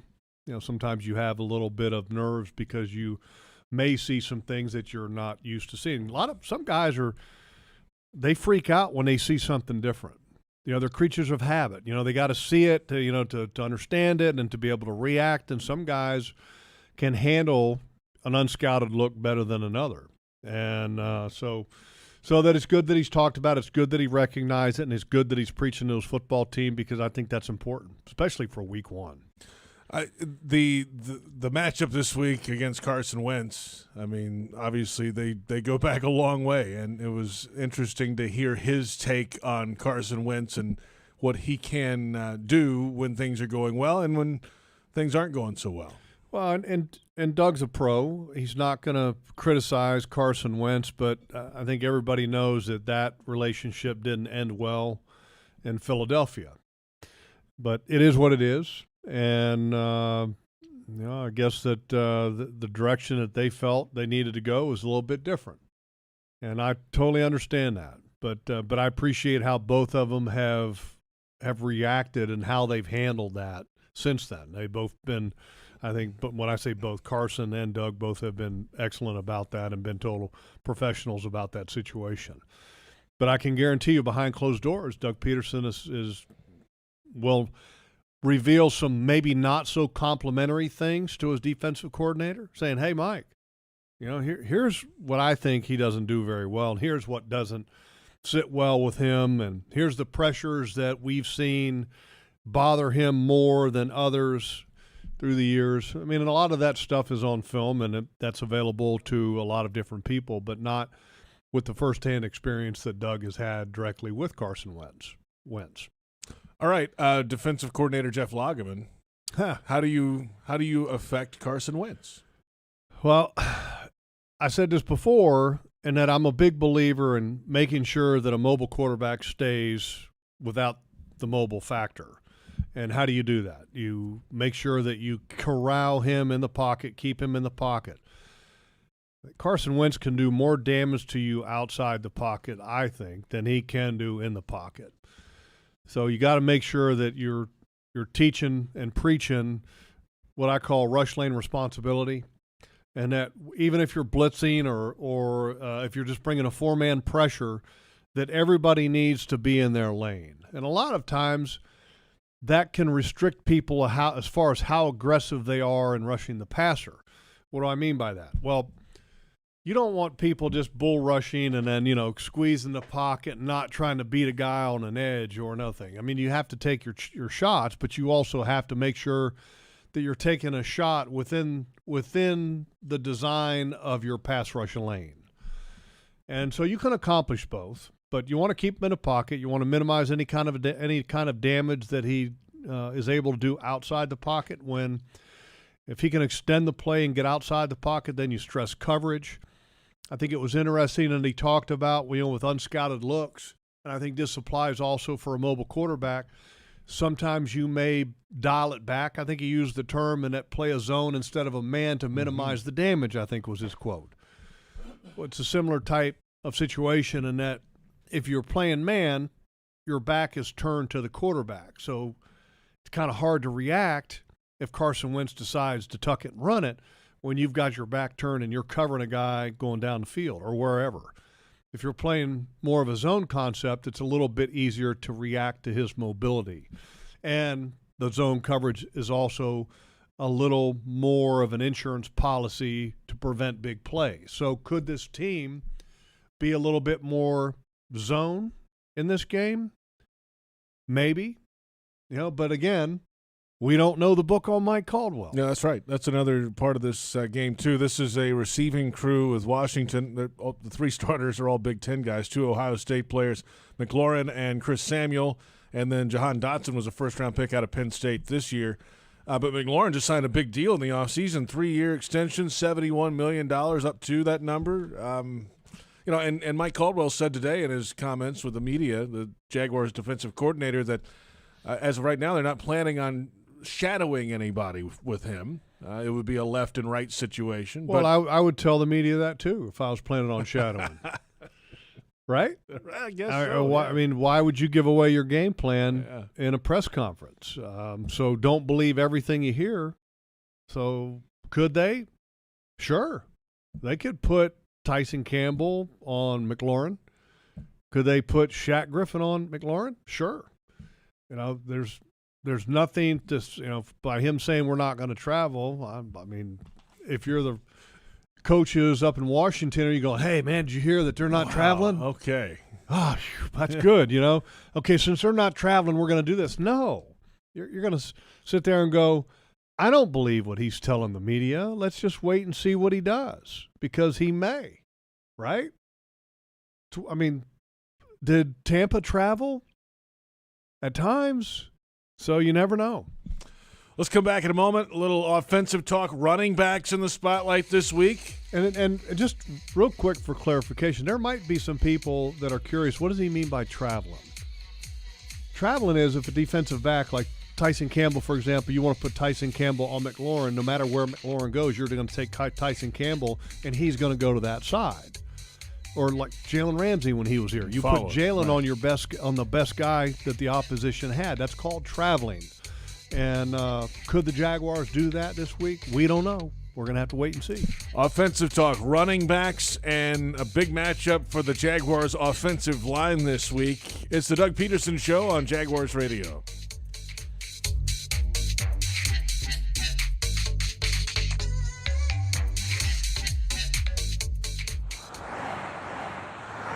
On the road, there's a thin line between safety and tragedy.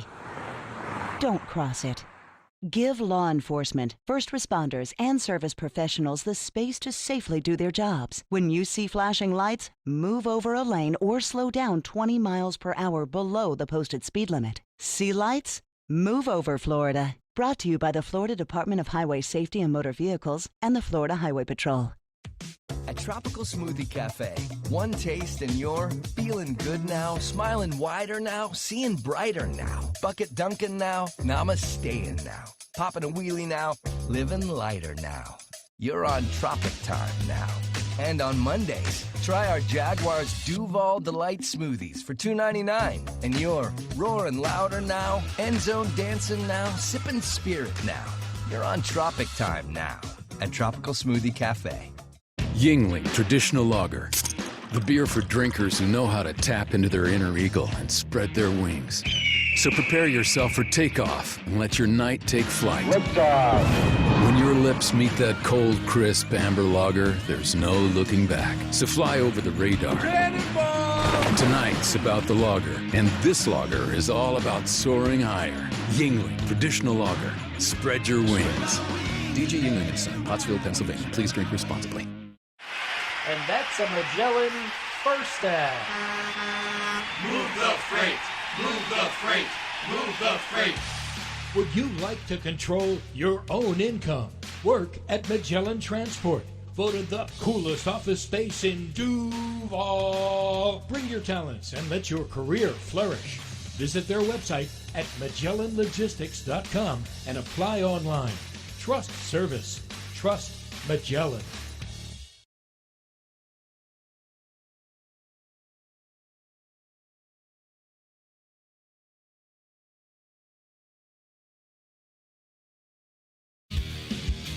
Welcome back. The Doug Pederson Show continues right now. Welcome back. The Doug Pederson Show rolling along. J.P. Shadrick with Jeff Lageman. We heard from head coach Doug Pederson earlier in our program tonight. The Jaguars face the Washington Commanders Sunday at FedEx Field. And it is the return of two Jaguars running backs. Travis Etienne Jr. should make his NFL regular season debut in season number 2 for him in the league. He was injured last preseason, had a Liz Frank issue, a midfoot injury, and missed the entire season. He should be back and ready to go. He feels like he's in great shape. It sounds like he's in a good headspace also and ready to roll. He's had a great preseason. And then James Robinson, after tearing an Achilles with 2 games to go in last season, well, he's back. He's good to go, and he's going to play Sunday. It's a pretty remarkable turnaround after, 8.5 months since the injury, an Achilles injury, to be back on the field playing week 1. And it was interesting to listen to him talk about how the last couple weeks have really made all the difference in the world, and that he wasn't quite sure. But he said, you'd put a day together and then see how it feels the next day, and then it felt okay. So then, now you take another step and push a little bit more. credit to him. I really do hope that he gets the start on Sunday just because of all the hard work. Look, both of them, both Travis Etienne and James Robinson, have put in a tremendous amount of hard work in their rehab process. And so have the athletic trainers. Oh, the staff's been outstanding. And kudos to them. I talked about them, I think, last week a little bit. And I wanted to mention them on the show. Robbie, who is their rehab specialist, does a great job. And I've actually had Robbie actually help rehab one of my shoulders one time and was tremendous. And James Robinson to come back from Achilles and for him to be back, because he got the injury 2 weeks before the end of the season last year, and to be back ready to go in week 1, wow, tremendous deal. And then Travis Etienne from the get-go in training camp has had no limitations. Yeah, wide open. After a Liz Frank, which a Liz Frank is an extremely painful midfoot sprain. It's no joke. He said he has a screw in his foot. I mean, it's not like he just had a little fracture. I mean, that's a big deal. Yeah, so I really do hope that James Robinson gets the start just from the standpoint of, look, he's been the one really bright spot with this offense the last couple of years. And then last year, the level of disrespect that was shown to him, I thought, was just appalling. And yeah, you forget a little bit of that. Yeah, that's right. He was not at the top of their list, let's say. Yes. It was ridiculous. Yes. And remember, Trevor had to come to his, in the press conference basically and say, hey, we got to have him out of here. It was that's right. I just couldn't understand any of that. But for me, I think it would be a gracious and significant act if he were to get the first snap. I mean, to get the start. And I know Doug talked about in his press conference, well, we'll see what package and what we're going to do. If I'm making that call, hey, 25 is going to be out there on the first snap. I don't care what package we're doing. Okay, he's going to be our bell cow. He's going to be a guy that's going to be carrying the load. And kudos for you for your hard work and a significant injury. And I'm not trying to compare the two, but the reality is coming back from an Achilles is a lot harder than coming back from a Liz Frank. Not that either one of them are easy. Yeah. Okay. I was going to say, anything down there, especially with a running back, it starts with major. The feet. Right? It's major. So, anyway, those guys, and I'm looking forward to seeing how they put both of them on the field. Do they do it one at a time? Is it going to be a package where they're both out there? I like that. I had the personnel groupings with the offense. Are we going to see both of them on the field and a couple tight ends? I mean, you just don't know. That's the unscouted looks. There's going to be a lot of unscouted looks, and that the Jaguars will have this week would be my guess. They'll have some, and they will keep some of them in their pocket for the next couple weeks. Hey, you don't want to throw them all out there week one. You want to have a little bit of surprises in store in the coming weeks. Let's come back and get into the offensive line. Some changes there this season for the Jags, and quite a matchup in week 1 against Washington. This is the Doug Pederson Show on the Jaguars Radio Network.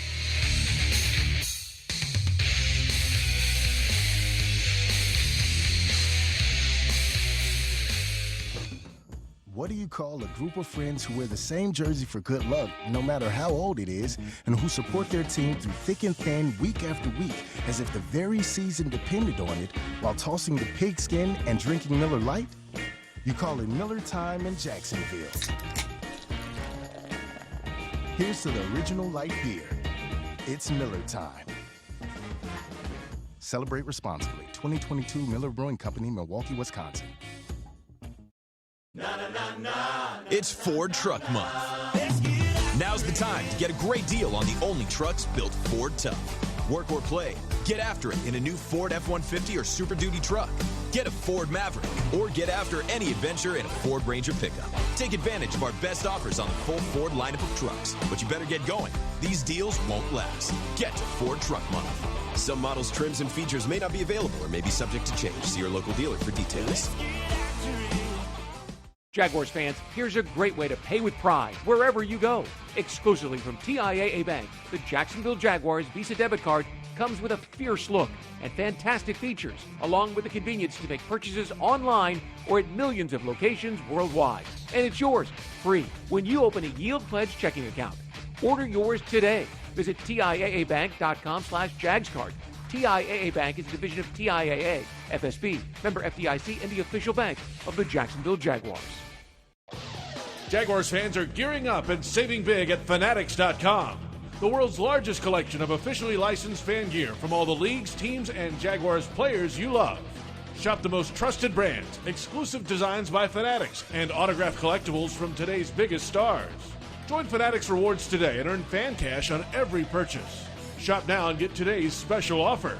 Fanatics.com, officially licensed everything. Welcome back. The Doug Pederson Show continues right now. Welcome back, J.P. Shadrick with Jeff Lageman, Joe Fortunato, David Cho, Brent Reber, Kate Waskey handles our ads, William Pease handles our podcasts. Glad you're with us on the Jaguars Radio Network. It's week one. The Jaguars face the Washington Commanders at FedEx Field. You know, when you think about the Washington franchise over the years, you walk through the Hall of Fame. There's a bunch of those guys in there, yes, in Canton, Ohio. And there's also one of the Hogettes outfits that's in one of the lockers. I remember seeing that. But you think offensive line, right? Washington, and that's what they are. Well, for the Jaguars offensive line, they're going into Washington this week against a defensive front that even without Chase Young, fantastic young player in the league, a pass rusher, they still have some guys up front in Washington that can do some damage. And it's a Jaguars offensive line that has some new pieces, a new rookie center. They've got, after a battle at right tackle, it's the incumbent. Jawan Taylor's going to start there. Left guard is new. I mean, there's a lot of this is a big test week one. By the way, can you name me the 5 members of the Hawks? I cannot. You can't? Sorry. I don't think I can either. Bostic and Grimm. Okay, Bostic was the center. Grimm, in which Russ Grimm's son is actually the safeties coach on this staff now. Right. Joe Jacoby was the left tackle. I have to figure out the other two, but Joe's going to pull up the names of the other two because their names are escaping me right now.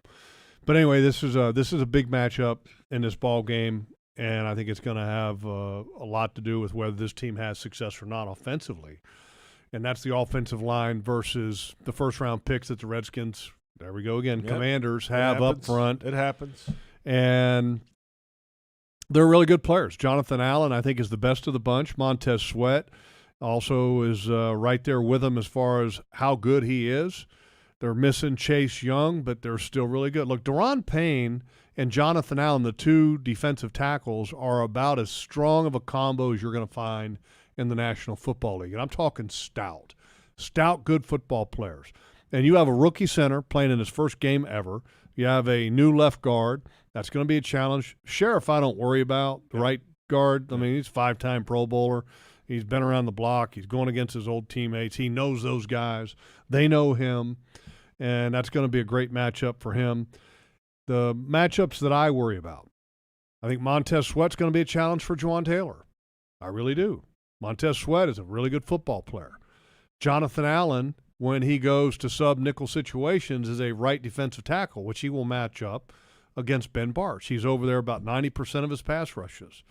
Okay, so Daron Payne is going to be on the other guy, which is Sheriff. And if you're the coaches on the Washington staff, that's the matchup you want. You want Jonathan Allen against Ben Bartch. You don't want to put Jonathan Allen against Sheriff, a 5-time Pro Bowler. Yeah, right. You don't want to do that.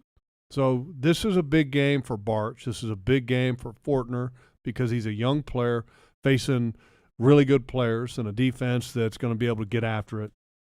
And this could, like I said before, this could be a determining factor of whether or not this team wins or loses, how that matchup goes up front. Now, for the answer, the other two Hogs, did you find the answer there, Joe? Hey, Joe. 2 guys I don't remember, George Stark and Mark May. George Stark was awesome, and Mark May was a very good football player too.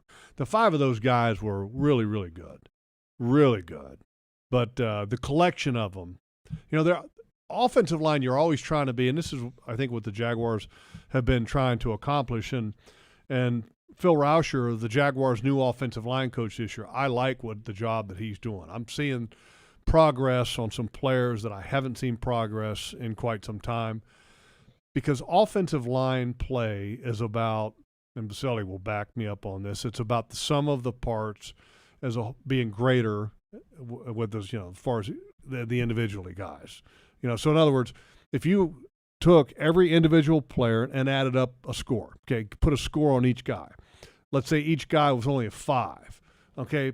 So their total score would be a 25. That's 5 times 5, JP. That's math. Thank you. I know you didn't take that class at Alabama.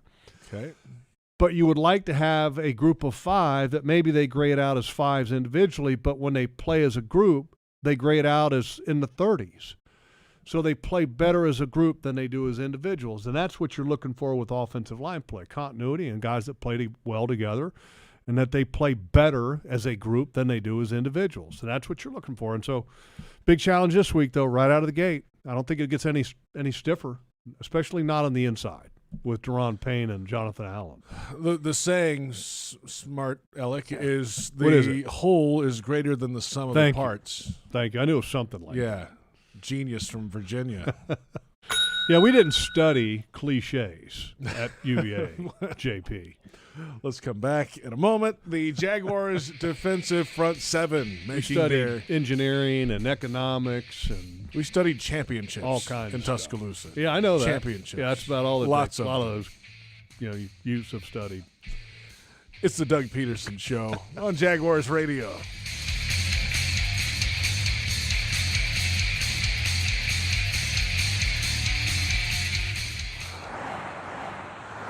On the road, there's a thin line between safety and tragedy.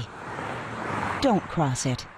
Give law enforcement, first responders, and service professionals the space to safely do their jobs. When you see flashing lights, move over a lane or slow down 20 miles per hour below the posted speed limit. See lights? Move over, Florida. Brought to you by the Florida Department of Highway Safety and Motor Vehicles and the Florida Highway Patrol.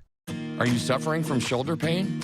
If you have clicking and popping in the shoulder joint, persistent pain that intensifies with use, an inability to lift your arm over your head, or a tingling, burning sensation in the shoulder, elbow, or wrist, waiting to see a doctor could make your injury worse. Baptist Health and Jacksonville Orthopedic Institute have innovative and effective treatment options available right now to relieve your pain and restore your mobility. Don't wait. Call 904-JOI-2000. Your pet means the world to you, so Pet Paradise created a slice of paradise just for them. Pet Paradise is your complete pet health care destination with resort-style day camp, overnight boarding, professional grooming, and compassionate veterinary care from New Day, all located under one roof. Pet Paradise has over 50 locations open or under development to serve pet fanatics like you nationwide. Book today at PetParadise.com, the official pet care provider of the Jacksonville Jaguars. At VyStar Credit Union, you inspire us to deliver on our promise, to do good for our members and our communities. That's why we offer more banking options, like better rates and no hidden fees. We also give back, donating several $million to hundreds of nonprofits each year. Better financial lives, stronger communities. VyStar Credit Union. Do good. Bank better. Visit VyStarCU.org/join. Insured by NCUA.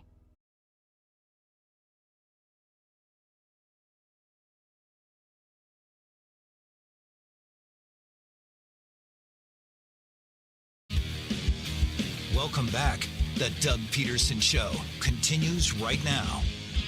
Welcome back. J.P. Shadrick with Jeff Lageman, the Doug Pederson Show. We heard from head coach Doug Pederson at the top of the program. Glad you're along with us. Week 1, the Jaguars and the Washington Commanders coming up.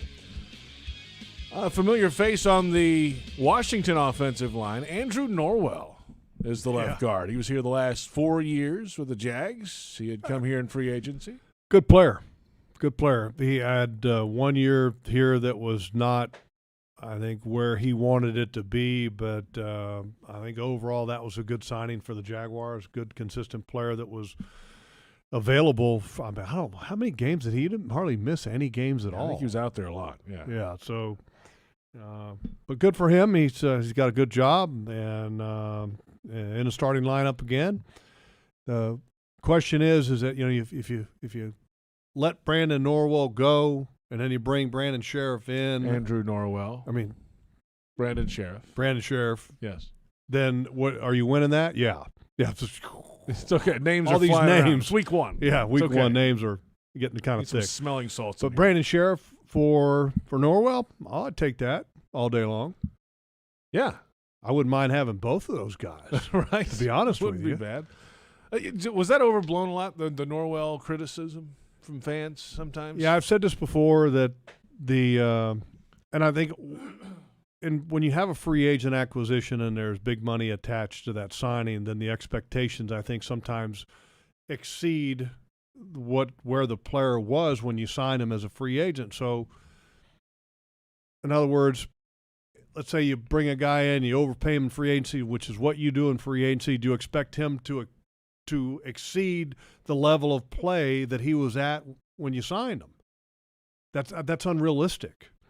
And I think Norwell played at the level that he did before when you signed him. Now he had a phenomenal year in Carolina to where I don't think he allowed a sack. He was an all-pro.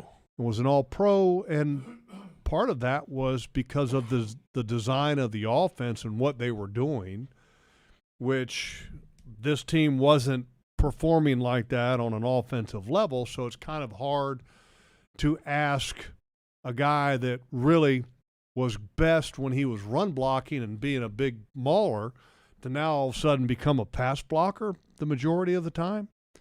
That's not what he was doing in Carolina when he made All-Pro.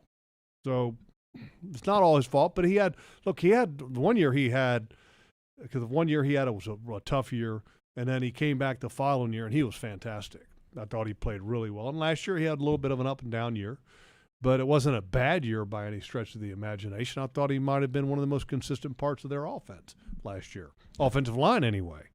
This is the debut, of course, for the Jaguars defense in 2022. New look, new coordinator, a lot of new faces, and the front seven will be a focus. Devon Hamilton, Roy Robertson-Harris, Foley Fatukasi's been on the injury report this week, limited. Stop right there just for a second because, the popular thing is to talk about the offensive line, but one of the parts that really people are just kind of just glossing over is the defensive line in a lot of ways. How? Everybody wants to talk about Josh Allen and the pass rush that the Jaguars are going to be able to roll out there with Travon and Devin Lloyd maybe in some sub situations. And, we've got Arden Key, which did a little thing for Jaguar social media on Arden Key, which I think he's going to add a lot to this defense.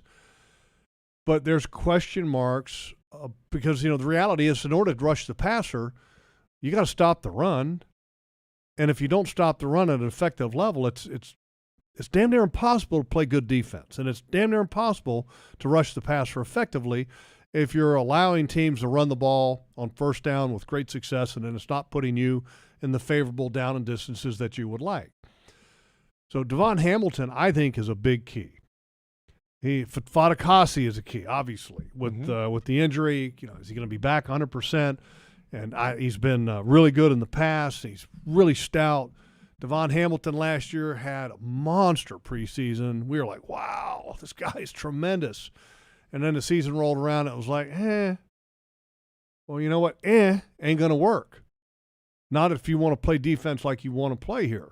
So Devon Hamilton's got to elevate his level of play. And if he elevates his level of play, do you have any idea how much better it will be for Lageman and also for Devin Lloyd and Chad Muma if Devon Hamilton is playing well? I really believe that that's one of the keys that nobody's talking about. Devon Hamilton. With this defense is Devon Hamilton. Your big nose tackle. I mean, you go back to the Pittsburgh Steelers when they were in their heyday. When I'm not talking back in the 70s, I'm talking recent heydays when they were winning Super Bowls recently, and they had one of the best nose tackles in the game. And if you have a great nose tackle, it makes the job of a middle linebacker a lot easier. You go back to the John Henderson and the Marcus Stroud days when they were combining in the middle here, and although that was a 4-3, you're still running a lot of 4-3 concepts with this football team and with the personnel that you have. I always call those guys two-gap defenders or three-gap defensive tackles. They made the job of the linebackers incredibly easier. You're talking about Casey Hampton, Steelers. Casey Hampton was good. Yeah. Right. He was there for about, 10, 12 years? Yeah, he was there for a long time, and that's always been some of the 5 Pro Bowls. Yeah, really good player. I mean, when you talk about a guy that's just immovable. Yeah. I mean, just didn't go anywhere. And 6'1", 325. And one of the reasons why that those inside linebackers were able to look so good is because he was a beast. And Devon Hamilton, he has the measurables now. I mean, look at the guy. It's like 6'4". Yeah.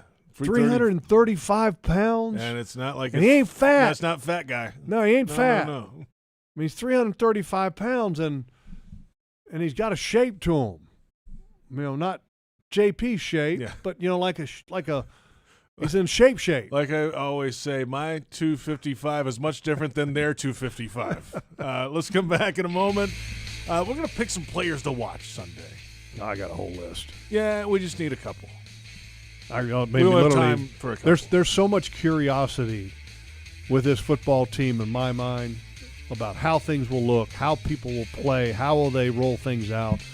It's endless, JP. It's endless. That's why they play the game, is to satisfy my own curiosity. This show is not endless, though. We're back in a moment. It's the Doug Pederson Show on the Jaguars Radio Network.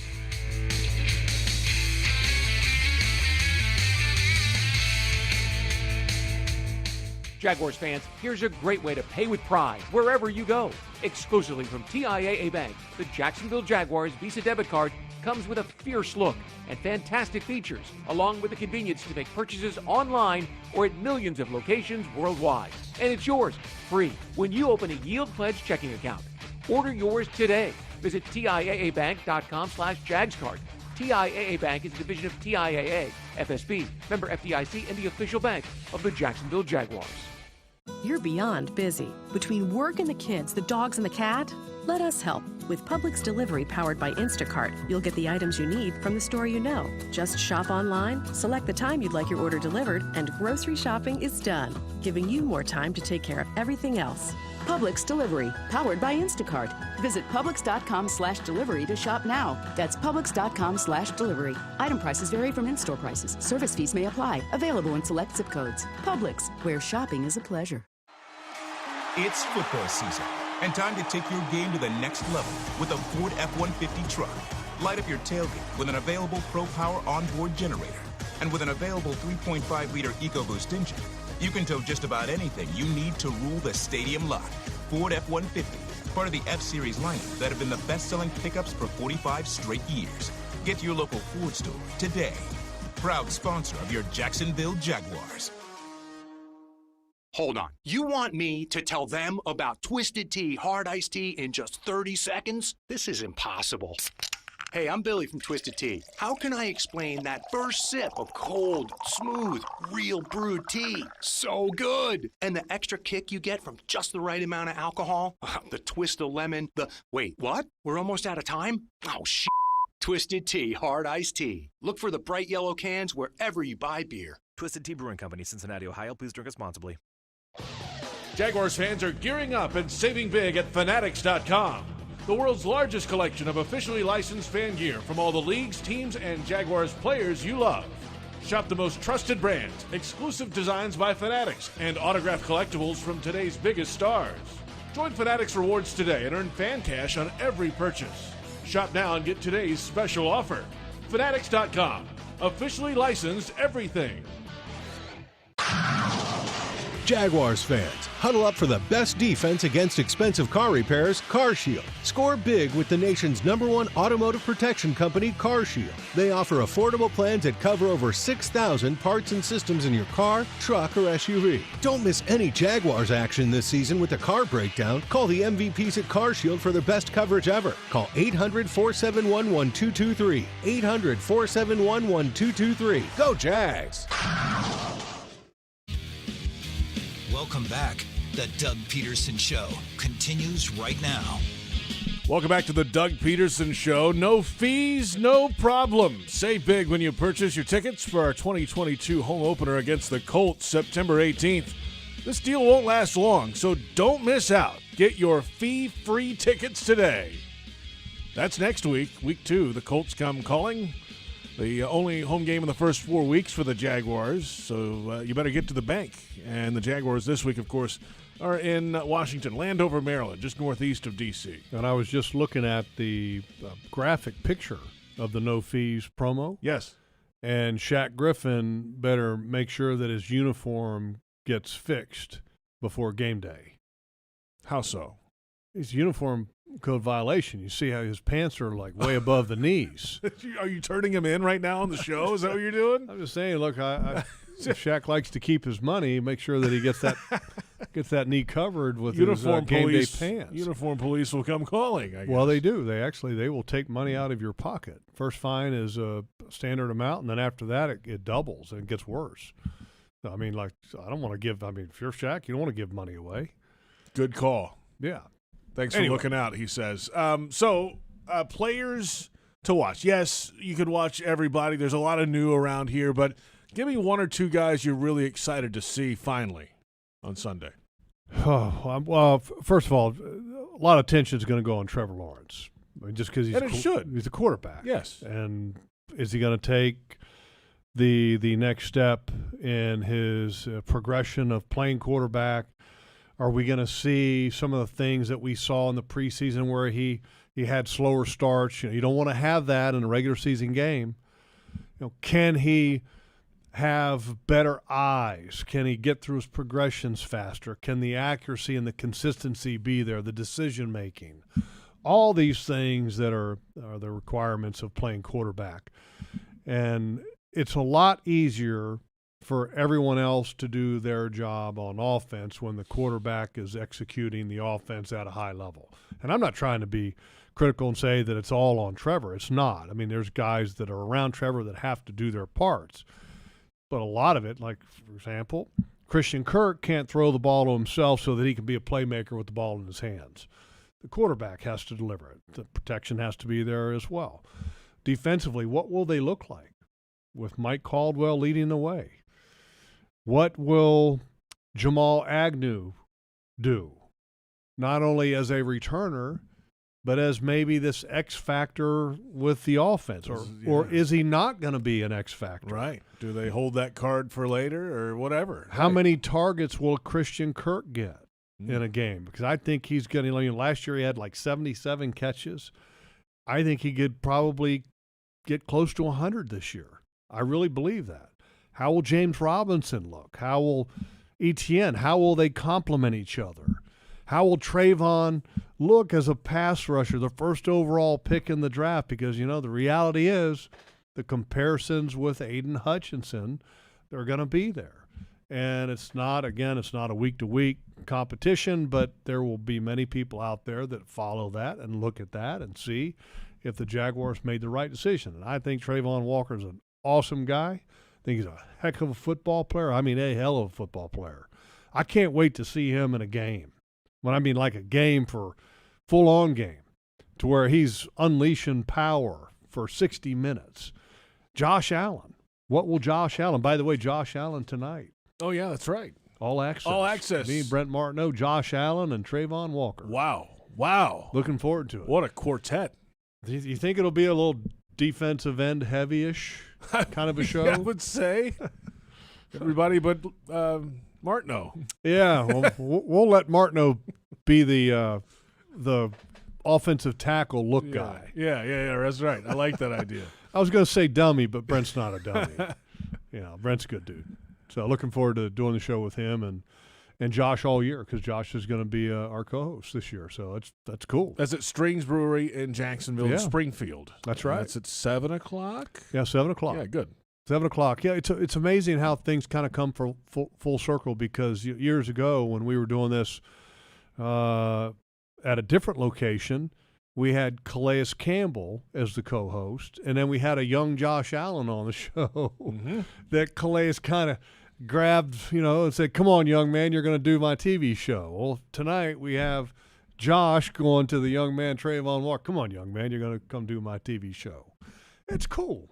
It's amazing. Josh has become that leader, and I hope that Josh has an amazing year. He's on a year in which this is a big year for him from a contract standpoint. And he had a solid year last year, 7.5 sacks. But I can't wait to see what his next step is. When we return, our final thoughts ahead of Week 1. It's the Doug Pederson Show on Jaguars Radio.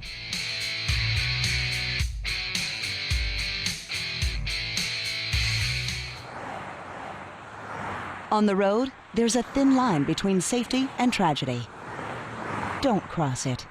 Give law enforcement, first responders, and service professionals the space to safely do their jobs. When you see flashing lights, move over a lane or slow down 20 miles per hour below the posted speed limit. See lights? Move over, Florida. Brought to you by the Florida Department of Highway Safety and Motor Vehicles and the Florida Highway Patrol. At Tropical Smoothie Cafe, one taste and you're feeling good now, smiling wider now, seeing brighter now, bucket dunking now, namasteing now, popping a wheelie now, living lighter now. You're on Tropic Time now. And on Mondays, try our Jaguars Duval Delight Smoothies for $2.99. And you're roaring louder now, end zone dancing now, sipping spirit now. You're on Tropic Time now at Tropical Smoothie Cafe. Are you suffering from shoulder pain? If you have clicking and popping in the shoulder joint, persistent pain that intensifies with use, an inability to lift your arm over your head, or a tingling, burning sensation in the shoulder, elbow, or wrist, waiting to see a doctor could make your injury worse. Baptist Health and Jacksonville Orthopedic Institute have innovative and effective treatment options available right now to relieve your pain and restore your mobility. Don't wait. Call 904-JOI-2000. Your pet means the world to you, so Pet Paradise created a slice of paradise just for them.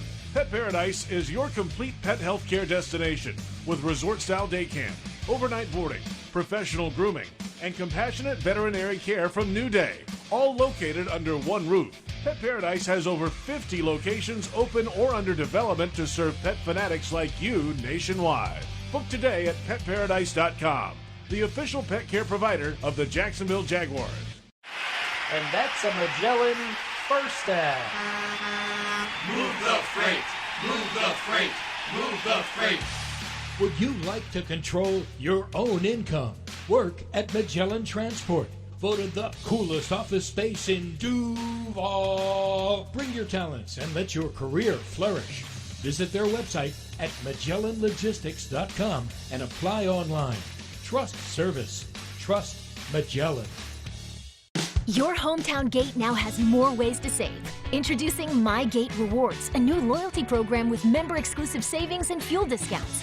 Earn points on in-store purchases, take advantage of special offers, and save on products you love. Score free coffee, fountain drinks, pizza, and soft serve with Gate's frequent shopper clubs. Then use your points on savings at the pump. Download the My Gate Rewards app in the App Store today or ask a store associate for more information. Go from good to Gate.